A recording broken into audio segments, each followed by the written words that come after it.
안녕하세요, 여러분. 성공합시다. 요즘 신명기 말씀 너무 좋죠. 저도 새롭게 묵상하면서 신명기가 이렇게 재밌는 책이었나? 다시 한번 실감하고 있는데요. 하나님께서 우리에게 주시는 이 보석들 매일 아침 캔에서 우리 삶에 적용해 보기로 해요. 자, 오늘 본문은요, 이스라엘 백성에게 하나님의 말씀과 언약을 기억하고 잘 지키라는 모세의 강력한 경고가 담겨 있어요. 특히 우상숭배의 위험성을 강조하고 있는데요. 이것은 언약 관계의 기본이기 때문이죠.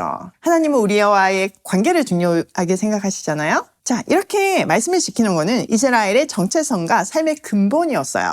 하나님의 자녀인 우리에게도 마찬가지죠. 자, 이제 한번 들어가서 보면요. 우리가 지금 어저께도 사장을 봤는데 1절에서부터 4절까지의 말씀이 완전하다는 것을 말해주고 있었고 5절에서부터 8절은 말씀을 지켰을 때 그 영향력에 대해서 말해주고 있었어요. 오늘 살펴볼 9절에서부터 14절은 율법의 근원, 그리고 15절에서부터 24절은 율법의 핵심에 대해서 말해주죠. 자, 우선 율법의 근원부터 한번 살펴볼게요. 9절, 당신들은 오로지 삼가 조심하여 당신들의 눈으로 본 것들을 잊지 않도록 정성을 기울여 지키고 평생 동안 당신들의 마음속에서 사라지지 않도록 하십시오. 또한 그것을 당신들의 자손에게 길이 알리십시오. 당신들이 호렙산에서 당신들의 하나님이신 주님 앞에서 섰던 날에 주님께서 나에게 말씀하셨습니다. 이 백성을 나에게로 불러 모아라. 내가 그들에게 나의 말을 들려주어서 그들이 이 땅에서 사는 동안에 나를 경외하는 것을 배우고 또 이것을 그들의 아들, 딸에게 가르치게 하려고 한다. 자, 모세가 지금 간곡하게 부탁하고 있죠. 신명기는 모세의 유언하고 마찬가지잖아요. 그래서 지금까지 일들 중에서 핵심 사항들을 꼭 지켜야 하는 것들을 이제 요약해서 적어놓고 있는데 말씀을 계속 강조하고 있어요. 말씀을 배우고 그 말씀을 잊지 말고 항상 마음에 간직하려고 정성을 다해서 평생 동안 마음속에 새기래요. 그리고 혼자만 알지 말고 아들, 딸, 후손들에게도 반드시 전해서 하나님의 명령을 지킴으로 그들도 풍성한 하나님의 복을 누리고 하나님의 자녀로서의 정체성을 가지고 살 수 있도록 하라는 거죠. 이런 말씀을 보면요. 우리가 자녀에게 말씀을 가르쳐야 하는 것은요. 부모의 의무이자 언약의 일부예요. 하나님의 명령이에요. 그러니까 때를 얻든 못 얻든 무조건 해야 하는 거예요. 그럼 우리는 어떻게 가장 효과적으로 자녀에게 말씀 교육을 시킬 수 있을까요? 자녀는 부모의 삶을 통해서 가장 쉽고 확실하게 신앙을 배울 수 있어요. 그렇기 때문에 부모인 우리가 먼저 솔선수범을 보여야 하는 거죠. 우리가 말씀을 배우고 말씀대로 산다는 것은 우리 자신뿐만 아니라 다음 세대를 위해서라도 온 마음을 다하고 정성을 다하고 뜻을 다해 지정의를 다 사용해서 반드시 하나님의 말씀을 배우고 순종해야 하는 거죠. 자, 모세는 또 하나의 솔루션을 주는데요. 이렇게 말씀을 가슴에 새기고 순종하는 삶을 살기 위해서는, 그래서 지키기 위해서 안간힘을 쓰기 위해서는, 또한 자녀에게 최선을 다해 말씀을 가르치기 위해서는 신의 산 언약을 기억하래요. 신의 산 언약은 하나님과 하나님의 자녀가 이렇게 계약을 맺는 거잖아요. 너희는 이제 내 백성이고 나는 너희의 하나님이다 라고 말씀하신 것이 신의 산 언약이잖아요. 그 언약을 온 민족 자체가 경험을 했잖아요. 그걸 기억하라는 거죠. 이렇게 과거에 경험했던 하나님의 영광과 능력은요. 과거뿐만 아니라 현재뿐만 아니라 미래의 순종에도 에너지가 돼요. 하나님의 자녀에게는요. 온 마음 다해 하나님을 경외하고 순종하는 삶은요. 선택이 아니라 필수이고 의무예요. 자, 11절. 그리하여 당신들이 산 기슭에 가까이 와서 서자 하늘 가운데까지 높이 치솟는 불길이 그 산을 휩싸고 어둠과 검은 구름이 산을 덮었습니다. 주님께서 불길 속에서 당신들에게 말씀하셨으므로 당신들은 말씀하시는 소리만 들었을 뿐 아무 형상도 보지 못했습니다. 당신들은 오직 소리를 들었을 뿐입니다. 그때 주님께서 당신들에게 지키라고 명하시면서 그 언약을 선포하셨으니 이것이 곧 그가 두 돌판에 손수 쓰신 십계명입니다. 그때에 주님께서 나에게 명하시기를 너희가 건너가서 차지할 땅에서 너희가 지켜야 할 규례와 법도를 가르쳐 주라고 하셨습니다. 자, 바로 앞 9절과 10절에서 신의 산 언약을 기억하라고 하잖아요. 그러면서 신의 산 언약의 장면을 상기시켜요. 여기서 강조하는 게 뭐예요? 그들은 하나님의 모습은 보지 못했대요. 다만 구름과 소리로 하나님의 임재를 느낄 수 있었고 말씀을 들을 수 있었죠. 그러므로 하나님은 이미지가 아니라 말씀으로 나타나신 거예요. 마치 말씀이 육신이 되어 세상 가운데 오신 예수님처럼요. 또 모세를 통해서 하나님과 백성 사이에 언약 백성으로서 지켜야 할 그 법들의 어떤 요약본으로 십계명을 주셨어요. 그러니까 이렇게 하나님의 말씀은요, 단순한 규칙이 아니라 하나님과 언약 관계에 있어서 핵심이에요. 그러니까 율법이라는 거는 우리가 말씀대로 살아야 하는 거는 이거 규칙이야. 네가 이래야만 복을 받아. 이런 게 아니고요. 그 정도 수준이 아니고요. 하나님의 백성으로 살아가는 삶의 기준인 거예요. 말씀대로 살았을 때 가장 행복한 삶을 살 수 있는 하나님 주신 축복의 통로예요. 자, 15절. 주님께서 호렙산 불길 속에서 당신들에게 말씀하시던 날 당신들은 아무 형상도 보지 못했다는 사실을 깊이 명심하십시오.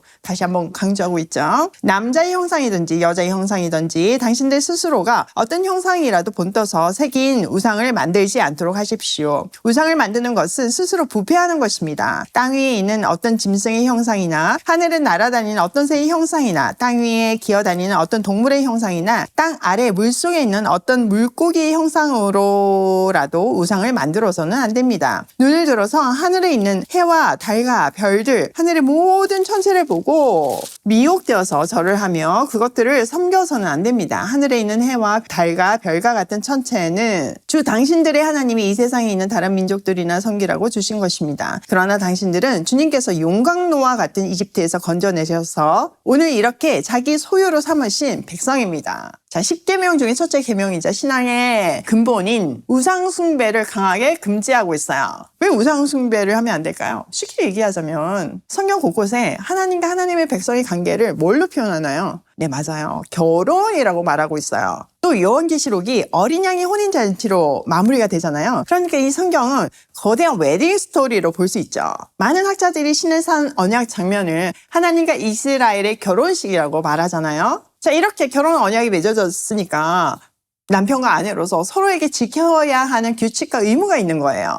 결혼이 성립되려면 제일 중요한 게 뭔가요? 네, 맞아요. 서로에 대한 정절이에요. 다 잘하는데 나는 다른 사람을 사랑해. 이거는 결혼이 성립될 수 없는 거죠. 마찬가지로 하나님은 그런 의미에서 우상 숭배를 금지하는 거예요. 신의 산 언약을 맺을 때 하나님의 임재를 경험했지만 형상을 보지 못했음을 다시 한번 강조하면서 어떤 형상도 만들지 말고 섬기지 말라고 경고하죠. 하나님을 거부한 사람은요, 너무 놀랍게 그 두려운 마음이 있으니까 뭐를 섬겨요. 하나님을 섬기면 되는데 어두워진 그 부패한 인간의 마음은 판단을 제대로 못해서 자기가 두려운 대상을 섬기는 거예요. 그러니까 옛날에는 파도가 너무 거세면 빠져 죽을 수 있잖아요. 그러면 용왕신을 섬기고, 그러니까 큰 바위에 넘어졌으면 바위를 섬기고, 이렇게 피조물을 섬기잖아요. 사실 하나님은 우주 만물을 정복하고 다스리라고 사람에게 그 권리를 주셨는데, 죄로 인해서 망가진 인간은 자기의 어떤 그 능력과 존재의 의의를 알지 못하고 오히려 다스려야 하는 피조물을 섬기게 되는 거죠. 심지어는 하나님이 하나님의 형상과 모양대로 사람을 지으신 것 같이 사람도 자신의 모양과 형상대로 남신과 여신을 만들고 있잖아요. 그러니까 그 어떤 것도 섬기지 말라는 거예요. 고대 근동의 모든 종교가 사실 그런 우상을 섬겼거든요. 그거랑 완전 대조적인 모습인 거죠. 자, 여기서 많은 분들이 저는 그런 우상 안 섬겨요 라고 말할 수 있지만요, 사실 우상이라는 거는요, 하나님보다 내가 더 의지하는 것이 있다면 그건 우상이에요. 대표적인 것이 돈, 권력, 명예, 또 자식, 건강까지도 우상이 되는 세상이잖아요. 우리 마음을 한번 점검해보고 하나님보다 더 소중하게 여기는 우상이 있다면 그것부터 없애야 하는 거예요.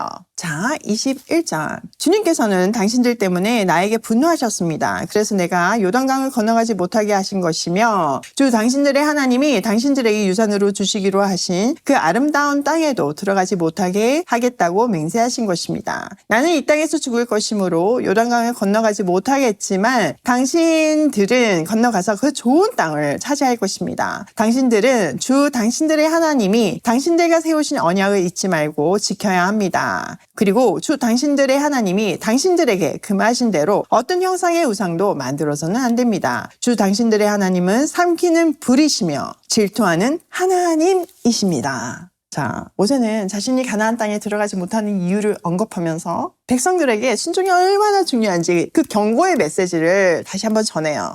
또한 하나님께서는 우상 숭배에 대해 질투하시는 분이시며 이를 용납하지 않으신다고 아주 강조하고 있어요. 자, 여기서 질투하시는 하나님은요, 예언서에 보면 굉장히 많이 있어요. 이 표현은요, 어떤 인간적인 감정이라기보다는요, 하나님이 우리와의 관계를 얼마나 중요하게 여기시는지를 보여주는 표현이에요. 여러분, 누구한테 질투를 한다는 거는 나랑 뭔가 상관이 있을 때 하는 거잖아요. 사랑하는 사람일수록 한눈 팔면 더 질투가 나잖아요. 하나님이 우리에게 그런 존재라는 것을, 하나님이 우리를 그토록 사랑하신다는 것을 보여주는 것이 이 질투하는 하나님이라는 표현이에요. 이렇듯 우상숭배는 단순히 다루시는 섬기는 문제가 아니라 하나님과의 언약을 배신하는 행위이자 관계를 깨는 아주 무서운 행위이기 때문에 강하게 금지하고 있어요. 자, 오늘 내용을 우리 삶에 한번 적용을 해보면 첫 번째, 말씀을 마음에 새기고 전하자. 여러분, 이거는 아무리 강조를 해도 지나치지 않아요. 여러분, 말씀은 생명입니다. 이 말씀을 제대로 아는 것이 우리에게 제일 큰 축복이자 제일 큰 스펙이자 제일 큰 권리예요. 수많은 권리들이 준비되어 있는데 그거를 먼저 몰라서 못 누리면 너무 안타까운 일 아닌가요? 하나님은 세상에 살아가는 데 필요한 그 모든 지혜와 지식과 능력을 이 말씀 안에 다 집어넣어 놓으셨어요. 골로새서에서 있잖아요. 이 귀한 말씀을, 이 귀한 축복을, 이 귀한 권리를 나 자신뿐만 아니라 다음 세대에게도 잘 전하는 우리가 되기로 해요. 두 번째, 우상 숭배를 하지 말자.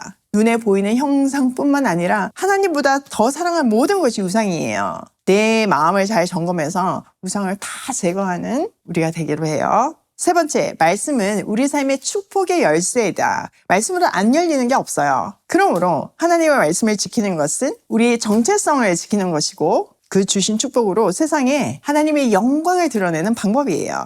오늘도 말씀 앞에서 내 삶을 새롭게 하며 점검하며 더욱 순종하는 발걸음으로 고싱해요.